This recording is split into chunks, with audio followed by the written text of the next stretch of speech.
നിയമസഭാ തെരഞ്ഞെടുപ്പിൽ രാഷ്ട്രീയ നീക്കങ്ങൾ സജീവമാക്കി ബി.ജെ.പി. പാലക്കാട് പിടിക്കാൻ ശോഭാ സുരേന്ദ്രനെ രംഗത്തിറക്കാനൊരുങ്ങി രാജീവ് ചന്ദ്രശേഖർ പക്ഷം. എൻ.ഡി.എയിൽ ഘടകകക്ഷികളുമായുള്ള സീറ്റ് വിഭജനവും അന്തിമഘട്ടത്തിൽ. 2020-ക്കും ബി.ഡി.ജെ.എസിനും കൂടുതൽ സീറ്റുകൾ നൽകാൻ ഒരുക്കം. തെരഞ്ഞെടുപ്പിൽ ബി.ജെ.പി. 90 സീറ്റുകളിൽ മത്സരിക്കും. ആഴ്ചകൾക്ക് മുമ്പ് വരെ കായംകുളത്ത് സാധ്യത കണക്കാക്കിയിരുന്ന ശോഭാ സുരേന്ദ്രനെ പാലക്കാട് പരീക്ഷിക്കാനാണ് ബി.ജെ.പി. നീക്കം. ബി.ജെ.പിയുടെ ശക്തി കേന്ദ്രങ്ങളിലൊന്നായ പാലക്കാട് രാഹുൽ മാങ്കൂട്ടത്തിൽ വിഷയം കത്തി നിൽക്കുമ്പോൾ ഒരു സ്ത്രീ സ്ഥാനാർത്ഥി വന്നാൽ വിജയിക്കുമെന്ന കണക്കുകൂട്ടലിലാണ് നേതൃത്വം. പാലക്കാട് മത്സരിക്കാൻ ശോഭാ സുരേന്ദ്രനും നേതൃത്വത്തെ സമ്മതം അറിയിച്ചിട്ടുണ്ട്. എന്നാൽ പാർട്ടിയിലെ ഒരു വിഭാഗം ശോഭാ സുരേന്ദ്രന്റെ പാലക്കാട് സാധ്യതയെ ശക്തമായി എതിർക്കുന്നുണ്ട്.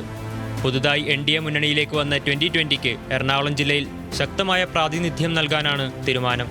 കുന്നത്തുനാടടക്കമുള്ള മണ്ഡലങ്ങളിൽ എൻ.ഡി.എയിൽ നിന്ന് സർപ്രൈസ് സ്ഥാനാർത്ഥികളെ പ്രതീക്ഷിക്കാം. എറണാകുളത്ത് ആലുവയും തൃപ്പൂണിത്തുറയും ഒഴികെയുള്ള മറ്റെല്ലാ മണ്ഡലങ്ങളെയും 2020-ക്ക് വിട്ടു നൽകാനും ആലോചനയുണ്ട്. ആലപ്പുഴയിൽ ബി.ഡി.ജെ.എസിന് നിലവിലുള്ളതിനേക്കാൾ കൂടുതൽ പ്രാധാന്യം നൽകുവാനും മുന്നണിയിൽ ആലോചനകൾ സജീവമാണ്. തദ്ദേശ തെരഞ്ഞെടുപ്പിൽ ബി.ജെ.പി. ബി.ഡി.ജെ.എസ് തർക്കം രൂക്ഷമായിരുന്നു. ഇത് പരിഹരിക്കുവാനുള്ള മുതിർന്ന നേതാക്കളുടെ ഇടപെടലാണ് നീക്കത്തിന് പിന്നിൽ. ഇത്തവണ നിയമസഭാ തെരഞ്ഞെടുപ്പിലേക്ക് മത്സരിക്കേണ്ടതില്ല എന്ന തുഷാർ വെള്ളാപ്പള്ളിയുടെ തീരുമാനം എൻ.ഡി.എ അംഗീകരിക്കും. തുഷാറിനെ കുട്ടനാടടക്കം മത്സരിപ്പിക്കണമെന്ന് ബി.ജെ.പിയിൽ നിന്ന് ആവശ്യമുയർന്നിരുന്നു.